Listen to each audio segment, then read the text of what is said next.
Good afternoon, and welcome to Debunking the Top Misconceptions About the Infractions Process panel discussion.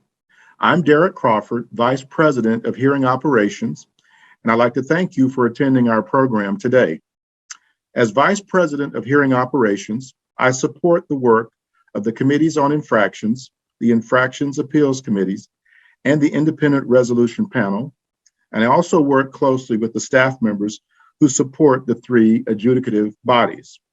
I'm excited about today's program because we have a distinguished panel of highly experienced and capable adjudicators representing the Division I Committee on Infractions, the Division I Infractions Appeals Committee, and the Independent Resolution Panel. Each panelist will share her or his perspectives on the infractions program, and by doing so, hopefully educate you about the infractions program while also dispelling some of the myths and misconceptions held about the infractions program. Ensuring that the NCAA membership understands how the infractions program works is critical to the success of the infractions program because educational efforts like today's panel discussion can assist in enhancing the membership's knowledge of and confidence in the infractions program. Today's program will be moderated by Joyce Thompson Mills, who is a 20-year veteran of the National Office and serves as Director of the Infractions Appeals Committees. Joyce will introduce herself and our distinguished panelists. Again, thank you for attending today's program. We hope that not only are some of the myths and misconceptions dispelled, but that you also come away with a better understanding of the NCAA infractions program. I'll now turn the session over to Joyce. Thank you, Derek. My name is Joyce Thompson Mills, and I am the Director of the Infractions Appeals Committees, as well as the Director of Hearing Operations. In this session, we will focus on debunking the top 5 myths about the infractions process. Following our panelist discussion, we have reserved approximately 10 minutes to answer questions. Please use the chat feature to submit questions. In order to answer your questions efficiently, we encourage attendees to submit questions as they arise throughout the presentation, rather than waiting until the question and answer portion begins. As a reminder, this session is being recorded and will be available for on-demand viewing within 48 hours of the conclusion of today's presentation. You can access the recording in the session information on the digital convention platform.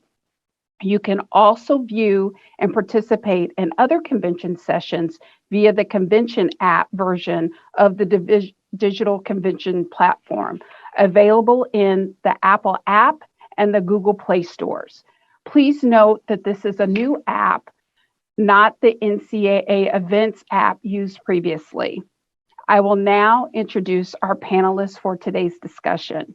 First, we have Dr. Gary Miller. Dr. Miller is the president of the University of Akron and a member of the Division I Committee on Infractions. Second, we have Dr. Allison Rich. Dr. Rich is the Senior Associate Athletics Director and Senior Woman Administrator at Princeton University. Dr. Rich is also the Vice Chair of the Division I Infractions Appeals Committee. And finally, we have Ms. Dana Welsh. Ms. Welsh is an arbiter based in the San Francisco Bay Area. Ms. Welsh has been on the American Arbitrations Association's large and complex commercial case and employment panels since 2002. She is a member of the Independent Resolution Panel.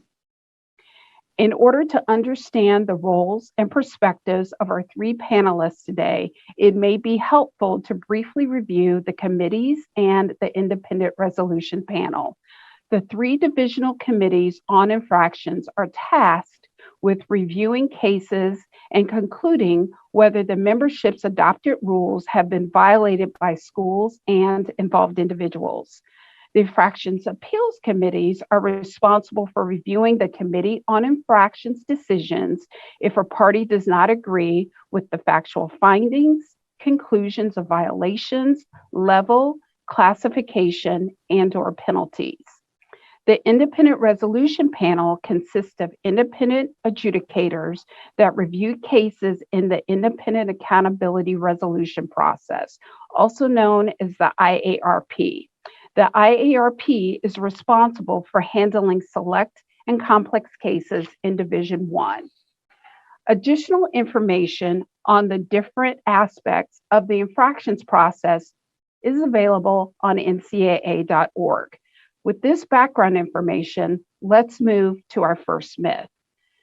Our first myth is case resolution takes too long. President Miller, one of the primary criticisms of the infractions process relates to how long it takes to resolve cases, particularly the SD&Y cases. Can you provide some insight into the Division 1 Committee on Infractions timelines for resolving cases? Thank you, Joyce, and I'm pleased to join my colleagues and you in discussing what I think is a very important process for the NCAA membership. I can assure you everybody on these panels wants to resolve these cases as quickly as possible.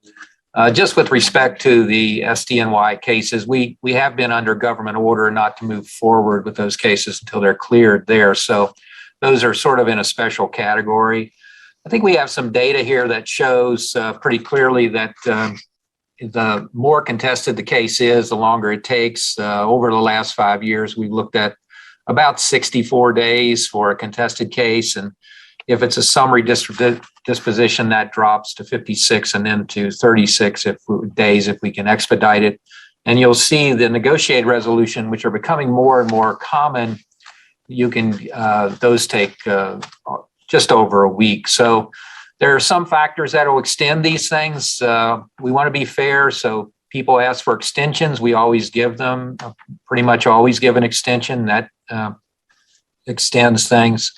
COVID-19 in the last year, of course, has changed everything. And there are some cases where the case intersects with other outside processes, like a criminal investigation or a civil investigation or civil rights or Title IX or an accreditation issue that will cause a delay. But I think the view of the committees are that we need to get this done as soon as possible, and we work with the universities to do that.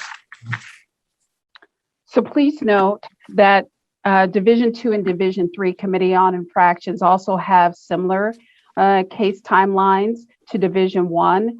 Additionally, Division 2 is in the process of adding the negotiated resolution process to its case processing options.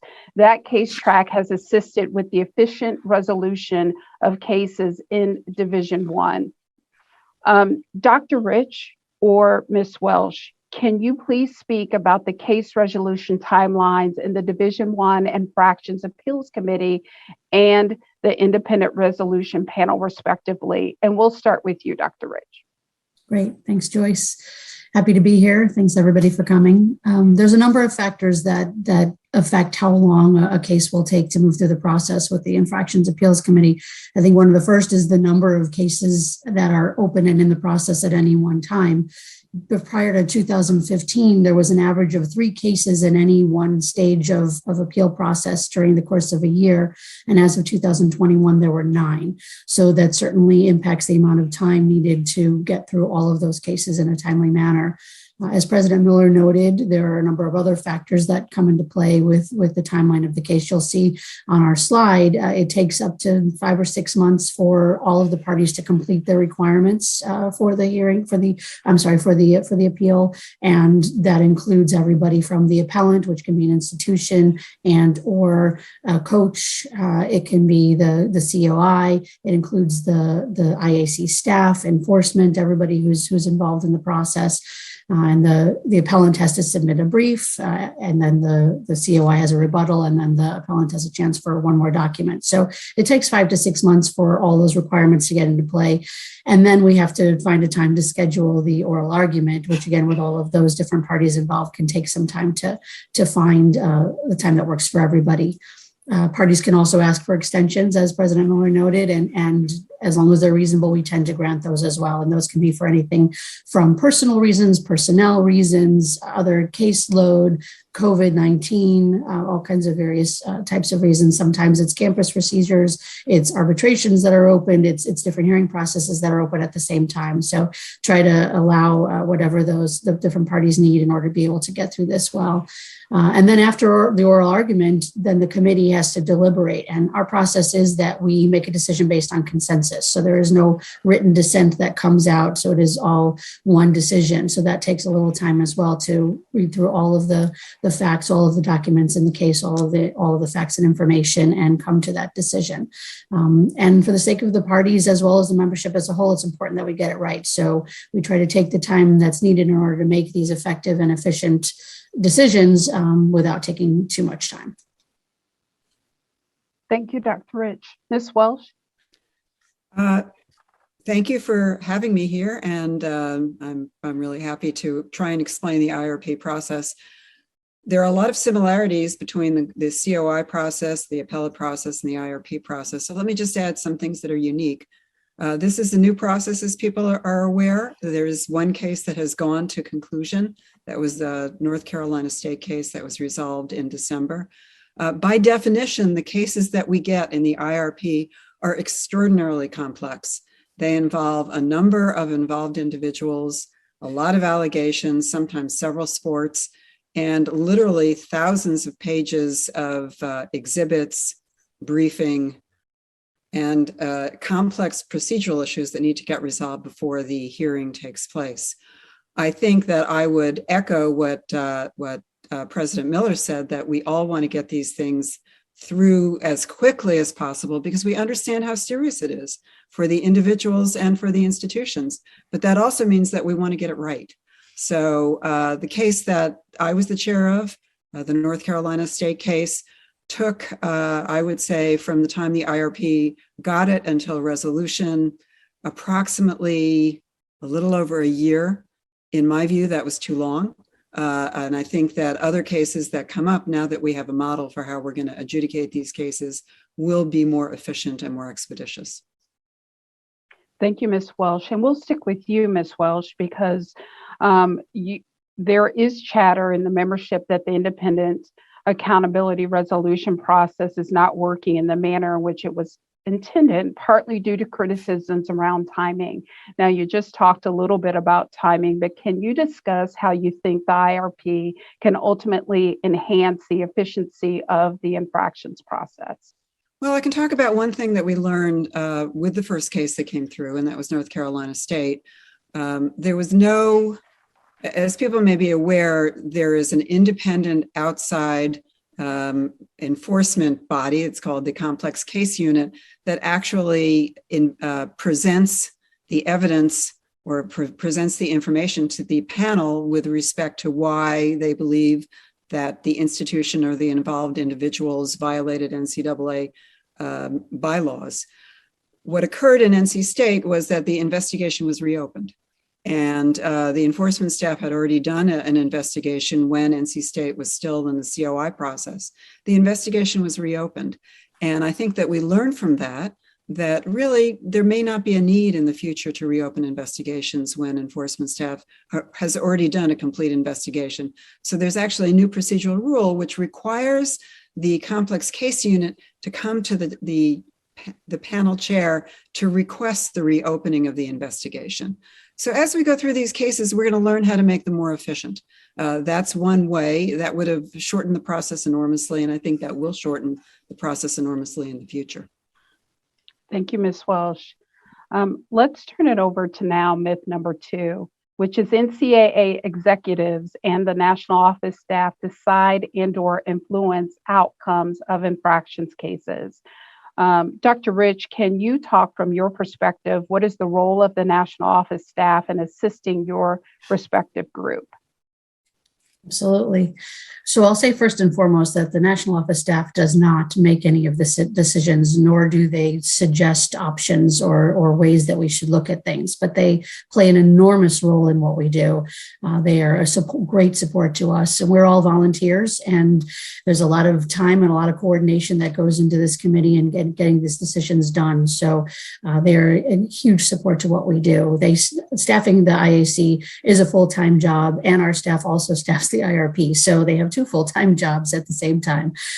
They are scheduling all of the receipt of documents and coordinating timelines and pulling things together. They're scheduling the oral arguments. They're making sure that everybody is available. They're making sure that the committee has all of the background documentation that we need as we ask for things. They are a great source of institutional memory and history.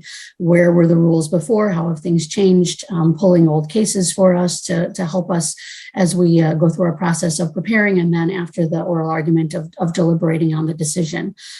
They are great at putting together drafts of our decisions. They sit in the room with us as we discuss and do a wonderful job of putting all of our thoughts into words. And then we go back and forth with them a number of times on our drafts to make sure that things are exactly how we want them to be, since the language is so incredibly important. So while they do not have any say in the decisions that we make, while they do not suggest, why don't you look at it this way, or why don't you think about it, in a certain way, they are vital to everything that we do, and we really couldn't do the work without them.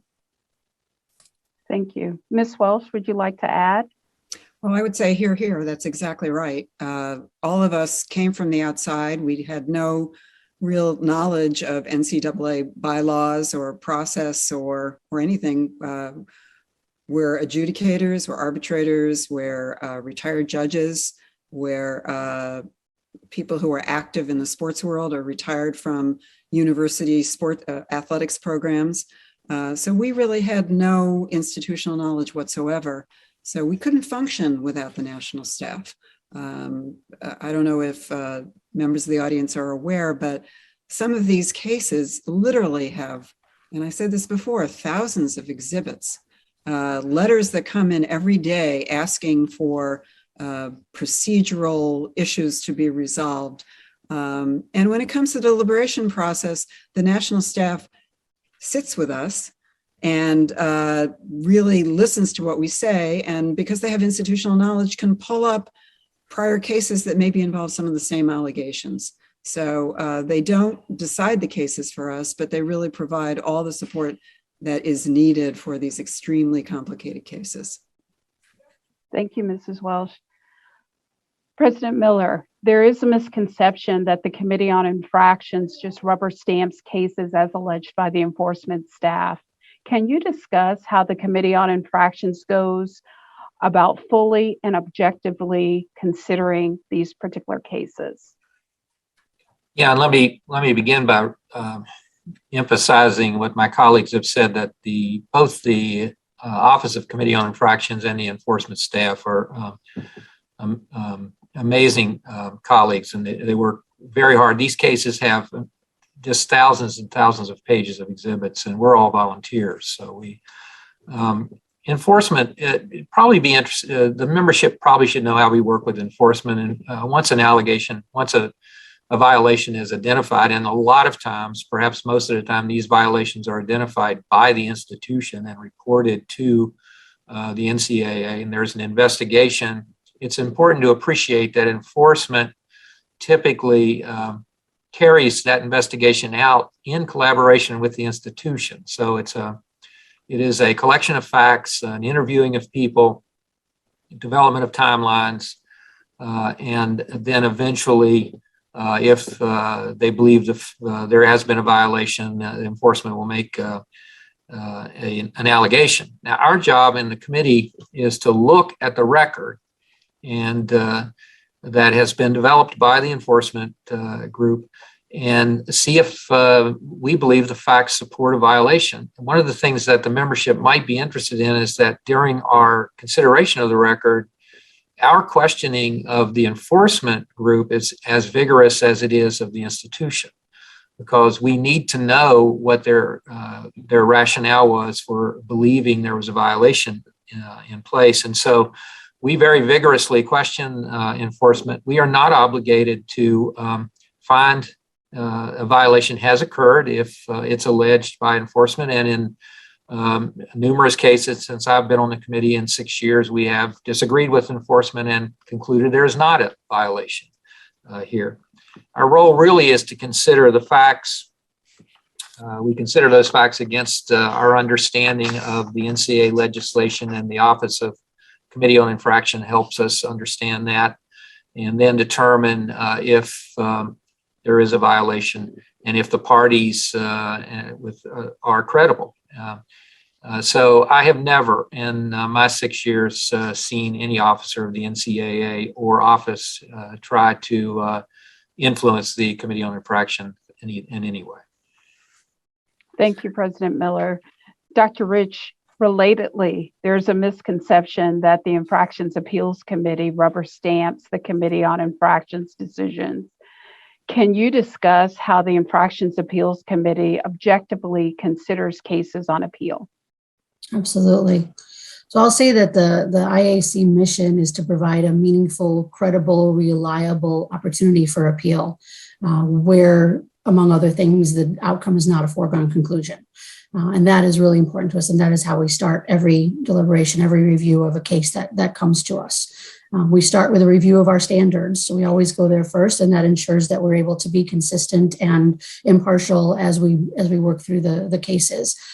Appeals are limited to certain areas. It's rare that an entire case will be appealed. Appellants can appeal findings of violation, factual findings, or they can appeal the penalties or aggravating mitigating factors in the previous, but they can also appeal the penalties or some combination thereof. But it's rare that everything is appealed. So the standards that we have, and while I could probably recite these in my sleep, I'm going to look at these to make sure I don't miss anything. But when it's an appeal of a factual finding or violation, it has to be either clearly contrary to the information that's presented to the panel, the facts as found do not constitute a violation, or that there was procedural error, and but for that error, the panel would not have made the finding or conclusion. So one of those three things has to be found.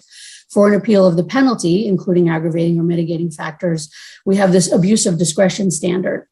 And that means that the penalty has to be not based on a correct legal standard or based on a misapprehension of underlying substantive legal principles, based on clearly erroneous factual finding that the COI failed to consider and weigh material factors, that it's based on a clear error of judgment, and but for that error, that the imposition was arbitrary, capricious, and irrational, and based in significant part on one or more irrelevant or improper factors. And we view all of the cases that come to us within the lens of those standards. So even if we disagree with a finding or a penalty, we always follow the standards. It's not up to what our opinion is. It's how that falls within those standards. So we review everything. We review the decision. We review the submissions by the COI as well as the appellant, all the specifics of the appeal, what was appealed, how many violations, how many penalties, and look at things that way and conduct the hearing. And we ask questions during the oral argument for the appellant and the COI to be able to answer and clarify some of the questions that we might have. So there's no presumption either way. There's no assumption that we're going to rubber stamp in any way the decision of the COI, nor is there a presumption that we are going to overturn something. It's just taking a look very clearly through the lens of our standards and making those decisions. And then again, coming to consensus as a group based on everything that we've looked at. Thank you, Dr. Rich. So I think we'll now move to myth number 3. So myth number 3 is case outcomes are inconsistent and the NCAA favors certain institutions. President Miller, most of the criticisms surrounding a lack of consistency focus on the penalties prescribed to an institution or an individual. Can you explain how penalties are prescribed and what measures are in place to promote consistency in the infractions process?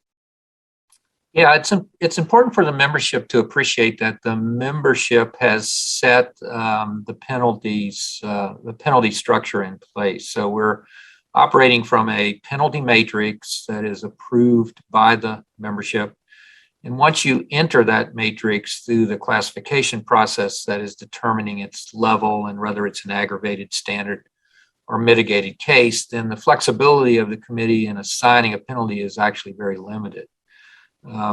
The we do have quite a bit of support from the Office of Committee on Infractions about past cases, so we know how this penalty matrix has been applied in other cases, although all these cases are very different from one another. But I do want to point out that the committee itself was interested in that question a number of years ago and had Temple University do a study of the penalty application since the inception of the Committee on Infractions in somewhere less than 70 years, and found remarkable consistency in the application of penalties over time. And when there was an outlier, it was easily identified by a set of unique factors that case. So we conduct these cases for the university. We are peers, and we have some other processes in place to make sure we're fair and consistent. These panels are assigned randomly, and all of us have recusal rules so that we're not hearing a case for a university that we've worked for or that we have a lot of knowledge about. We are members, we have quite a few members of the general public on the Committee on Infractions who come at this very objective views and have not had work lives in higher education. And we only consider the case record. So we're not looking at newspaper publications or social media or things like that. We are looking at interviews and metadata associated with that the university has. And so I think the process is set up to be as fair as possible, and the application of the penalties based on the study that the committee did has been over a long period of time fairly consistent. Thank you, Dr. Miller. I just want to note here that while the Division I Committee on Infractions uses the penalty matrix, there is no penalty matrix for Divisions II and Divisions III. Rather, penalties for major and secondary violations are laid out in NCA Bylaw 19.5, and those Committee on Infractions are guided by their past decisions. So, Dr. Rich, can you talk about that from the IAC's perspective? What steps does the committee take to promote consistency on appeal? Absolutely. So gets back to our standards of review that I mentioned before. We're also very deliberate with the language that we use in our decisions because we know that those decisions become precedent. And that means they're out there for the membership to rely on for future cases or future actions. And the same holds true, I'm sure, for the COI decisions. You know, while it's true that every case has its own specific details, there's larger issues that can be categorized and used for guidance in the future cases. And much like President Miller said, you know, the purpose of creating that penalty matrix was for member institutions to have a better idea of what to expect, for there to be consistency, for them to know, you know, what's likely to happen in the particular cases. And it's a lack of consistency that causes people to think that institutions are treated differently. So when they are treated differently for those specific factors or circumstances that happen in those cases, it's important to have the explanation of the reason for that change. And that goes a long way towards helping people understand. I mean, we all know perception is reality. So we do our best to explain all the steps that we take and the decisions that we make. So there is that consistency. And so there can be that body of precedent for the member institutions to rely on. Thank you, Dr. Rich. Ms. Welsh, in regard to concerns that the NCAA plays favorites with certain institutions, can you discuss how the independent resolution panel remained unbiased in their decision-making? Well, we have I would say, the blessing of coming from the outside.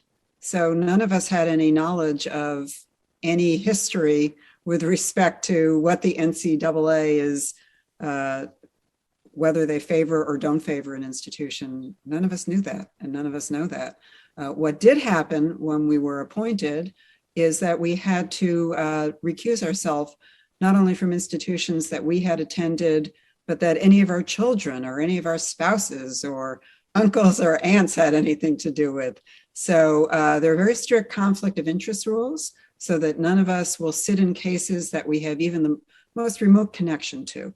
And that's how we guard against any kind of bias with respect to any institutions that appear in front of us. Thank you. President Miller, is there anything else that you would like to add to this question? No, I think my colleagues have covered it quite well. Okay. So, Ms. Welsh, since members of the IRP are independent, as you mentioned earlier, and have professional lives outside of college athletics, and additional misconception could be that the panel members are not equipped to hear infractions cases. Can you tell us how panel members are either being prepared to hear infractions cases or are being educated as it relates to NCAA rules and bylaws? Well, I'd start with saying that many of us are retired judges or full-time arbitrators in our day jobs. So what we brought to the process was some knowledge of other adjudicative processes to hopefully impart some efficiencies that we've learned. In terms of how we have educated with respect to the NCAA legislation and process, from the very beginning of appointment, we've been involved in many educational sessions with NCAA staff and, in fact, members of the Committee of Infractions to educate us about the process up to and including the hearing and the decision-making process. When we went to deliberate in the NC State case, the staff members sat with us and worked through each of the bylaws and all of the legislation that were implicated in the allegations that we had to consider. So I would have to say for myself, by the end of the case that I heard, I feel like I have a pretty good knowledge of at least the bylaws that were at play in that case. And I think that's what other panel members will find as you do a case and you really learn about the legislation and learn about the process. So I think we brought in our outside knowledge. Hopefully we're making the process better and we're learning how to apply that knowledge to the NCAA framework. Thank you, Ms. Welsh. Just as a reminder, please feel free to submit your questions via the chat for the panelists today to answer during the question and answer session. So let's now move to myth number 4. Myth number 4 is the infractions process unfairly punishes student athletes. President Miller, you previously outlined the Committee on Infractions process for prescribing penalties.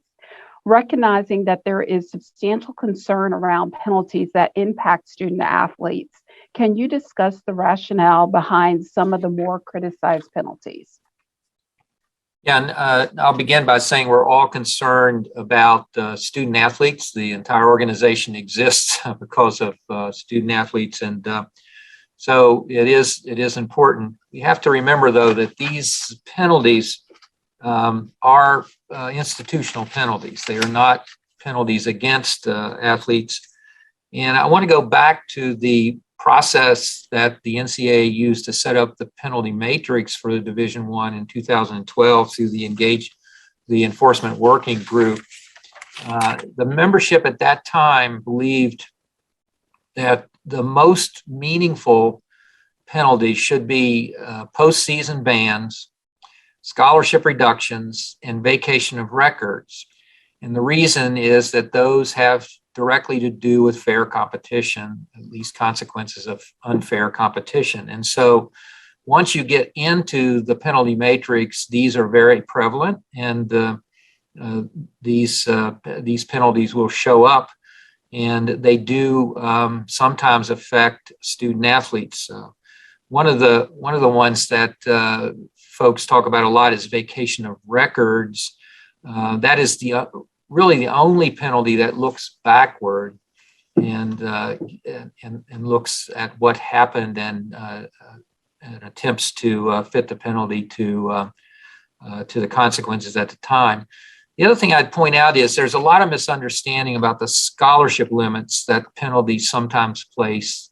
They're almost always related to a single sport that was involved in the violation, and do not prevent institutions from allocating scholarships in other areas, including non-athletic areas. So it is a concern. It is one we're interested in, but these are institutional penalties. They do follow the membership guidelines regarding what the membership believes are the most meaningful penalties related to unfair competition. Thank you. Dr. Miller. Dr. Rich, can you discuss the Infractions Appeals Committee's role in affirming or vacating these same criticized penalties? Sure. So I talked about our standards before as they relate to penalties. So I think bigger picture, the part of the mission of the infractions program overall is to prescribe fair and appropriate penalties. And so I think the question raised by this myth is, what's the purpose of the penalties? You know, Dr. Miller talked about the history and where these penalties came from and how often they're prescribed. And I think that's accurate, right? That's how the penalties were created. But what's the purpose of those penalties? Are they intended to be punitive, rehabilitative, some combination thereof? And we talk about that often in our deliberations.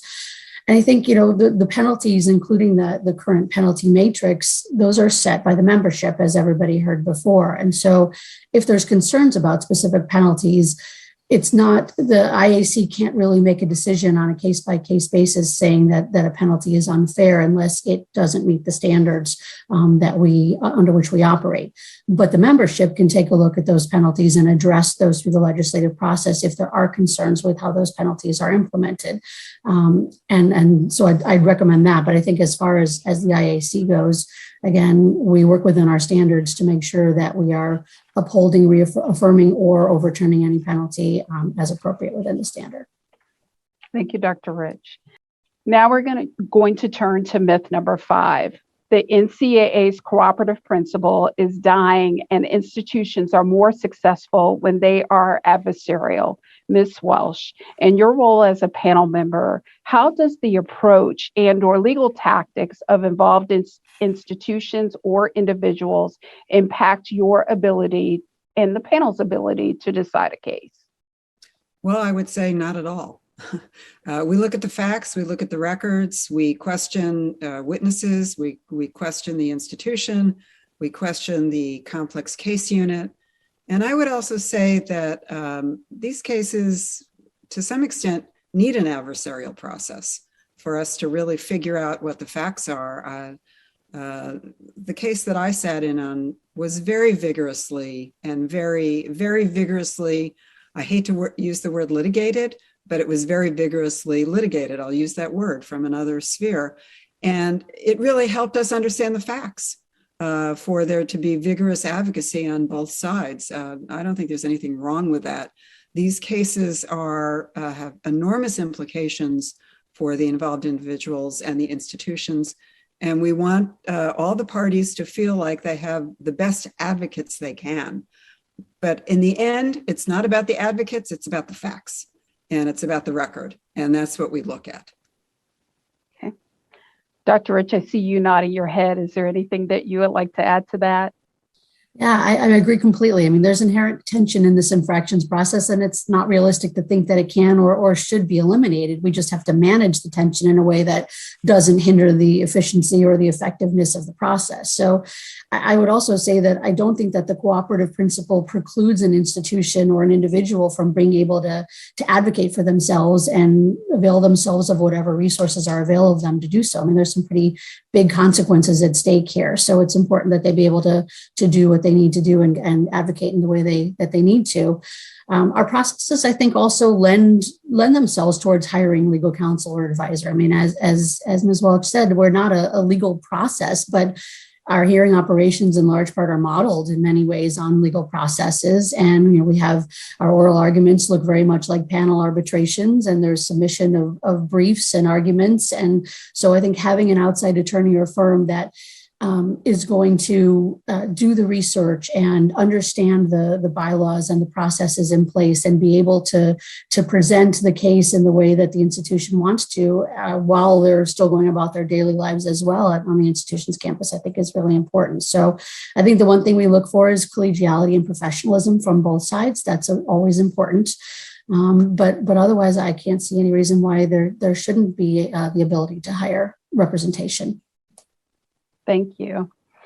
President Miller, over time, it appears that the Committee on Infractions has seen parties involved in the infractions process become more adversarial.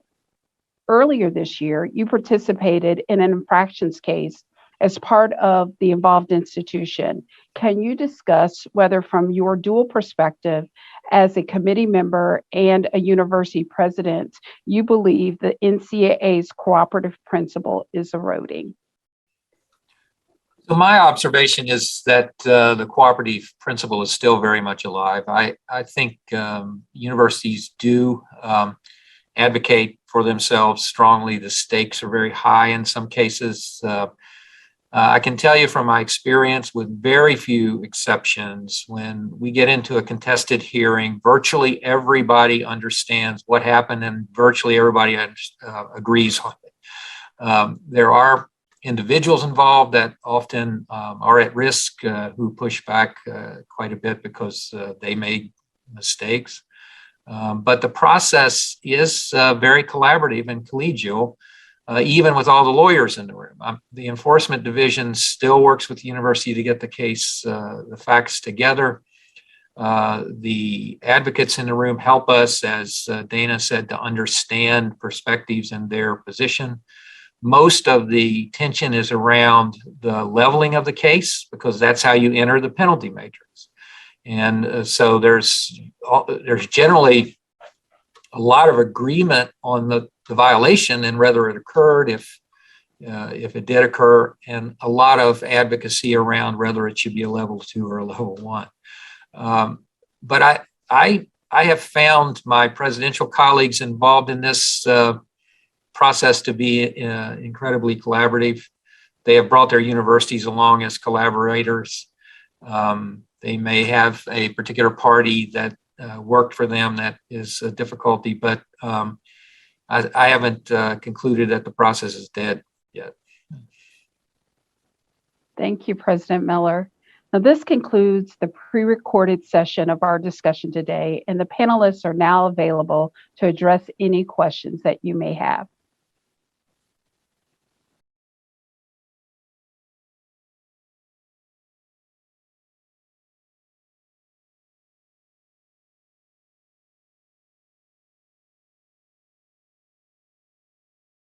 Portion of today's session.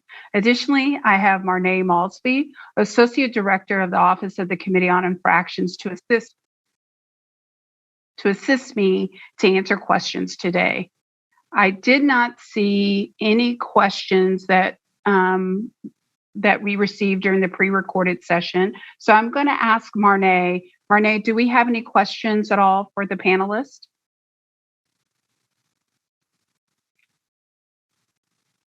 Hi, Joyce. No, it does not look like at this point we've received any questions in the chat. However, I think that we can ask a couple of questions. I would encourage anyone who has a question to go ahead and submit yours while we're talking. But before we get there, this would be a question for Dana, and then perhaps Vice President Derek Crawford could follow up on it. But recently, the Division I Board of Directors paused referrals to the IARP. Dana, can you talk about how that impacts the IRP, how that decision that was made at convention would impact the work that you and your fellow panelists do? Well, first of all, I'll say when we recorded our session, I had no knowledge that this was occurring. I was asked about chatter, and I think what this highlights is the true independence of the IRP. We don't know what's going on within the NCAA. From my perspective, we still have 5 cases that are going through the process that will be fully heard. And I actually think it's a plus because we'll have more staff support. There won't be new cases coming in while we have the opportunity to resolve the 5 cases that are still before us. But I'd like Derek to comment on it and give his thoughts about the IRP process and how this impacts it. Certainly, Dana, happy to do that, and Marnay as well. So I agree with what Dana said 100%. I think it's a positive development. I know some may have looked at it as somewhat negative, but I think what the board was attempting to accomplish was really to strengthen the independent process, because I think I've spoken in the past as well as others. No one envisioned when this process was created that we would have 6 cases. I think we thought initially we would have 1 case, maybe 2. We staffed this process based on those reasonable assumptions. And I think, candidly, we were just overwhelmed with the sheer number of cases, 6 that were current, that were in the process, 5 now since 1 has been adjudicated.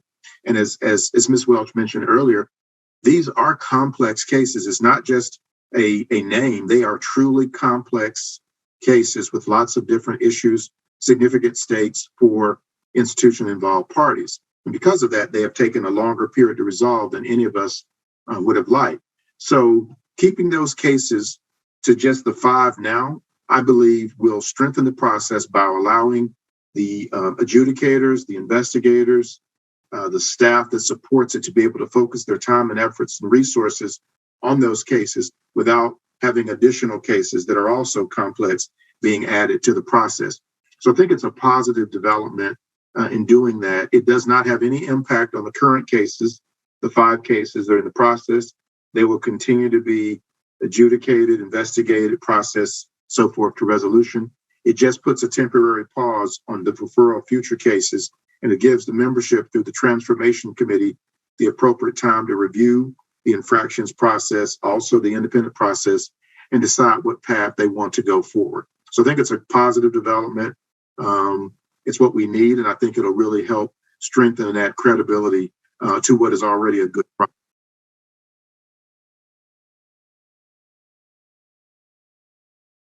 Thank you, Derek and Ms. Welch. At this point, it doesn't look like we received any other questions in the chat, but another follow-up on something that President Miller began talking about just a little bit ago is the recent infractions case that the University of Akron actually went through in 2021. President Miller, can you provide a little bit more detail about your experience as a president of an institution going through the infractions process, what that looked like for you, and how you felt about that experience as a whole?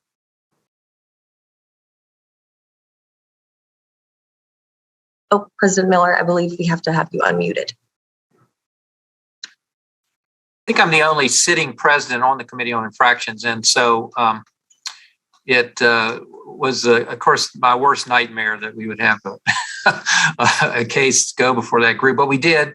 It was something that we identified as a violation and reported it to the NCAA, worked with enforcement to do the investigation. And it turned out that we had an employee who was actually in our compliance office who had made some fairly serious errors, and the facts supported it. At that time, we would have preferred to go through a resolution process because it was clear to all of us, including the coaches involved, this was a football violation, that this violation had happened. But when you have one actor who contests this, which our former employee did, we went through a hearing. It was a very short hearing because we I basically understood what the process of the committee was, and everybody agreed that the violation had occurred. And we went forward there, and of course, we did receive penalties. I will say, though, that this is not all that uncommon. Most of the time, virtually everybody in the room understands what happened, and virtually everybody in the room agrees that it happened, and virtually everybody agrees on the penalties. The challenge is to apply those penalties, to classify the case, to apply those penalties, and that's where a lot of the contesting comes from.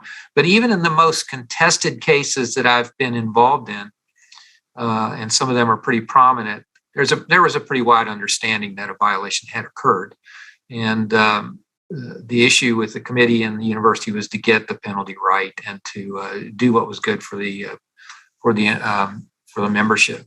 But it is, I think, a fair process. I felt like our institution came out of it better. And we learned a lot. Our group learned a lot. And I think, we move on. I'll just say one other thing. When you think about the number of Division I schools that are out there, 330 or so, the number of sports they play, the number of coaches that are out there, the number of student athletes involved, we're not talking about a tsunami of violations here. These are generally well-run programs. They have good compliance operations. They identify problems. They report them to the NCAA. And there is a collaboration that goes forward. I think sometimes we see only the most contested cases in the papers. Thank you, President Miller. In looking at the chat, it looks like we still do not have any audience submitted questions, but we do have at least one more question that we can provide.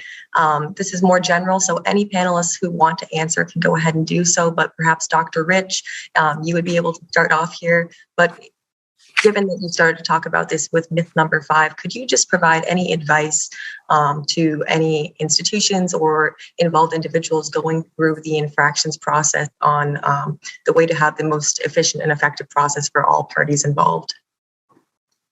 Sure. I think it's intended to be a collaborative process, right? And we mentioned last time that earlier that it feels a little bit adversarial, and it can, and there's going to be some tension involved. But I think ultimately it gets back to what's the purpose of it, right? And the purpose is to make sure that there's a level playing field of opportunities for everybody to participate, and as long as they follow within the agreed upon set of rules. So I think going through the process, getting the advice of whether it's somebody who's gone through it, NCA staff, outside counsel, I think is really helpful because, as President Miller noted, it's a process and it's involved and there's a lot to think about. And it's even a process for somebody that is very intimately involved with the whole system. So I think just to be eyes open, ask a lot of questions, get the right type of advice, find support if you're looking for outside counsel or internal counsel, but find the support that understands how to put the best foot forward and make the appropriate arguments or statements, agree to the facts up in front, and things will go a lot more smoothly.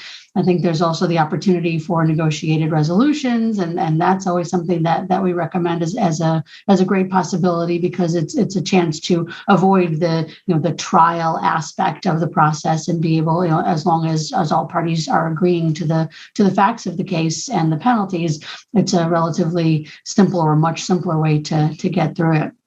I will say one other thing about the Transformation Committee work that was brought up earlier. I think this is a good opportunity for the committees and for the membership to really take a look at the process. And while I don't think that the process is broken, I do think it's an opportunity to, as I said earlier, think about what our purpose is, right? What's the purpose of the penalties? If they're intended to be punitive, if they're intended to be rehabilitative, what are we trying to get to with this process? And I think it's helpful that the Transformation Committee has a wide range of people from various roles in the membership to be able to weigh in with their expertise, but then also reach out to the people that they know that either have gone through the process or that work in the process like us, to get a good sense of what goes on kind of behind the scenes. It's sessions like this that are really helpful, and then to continue those conversations. So I think this is a good opportunity to address some of the concerns that various members have with the process and see if we can make this as good as possible for everybody.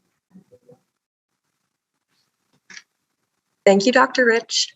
With that, I believe that we can pass it back over to Joyce to go ahead and conclude our session. Thank you, Marnay. We want to thank you for attending the 2022 Hearing Operations Convention session this afternoon. I also want to thank our panelists, Ms. Welsh, Dr. Rich, and Dr. Miller, for dedicating their time this afternoon to participate in this session.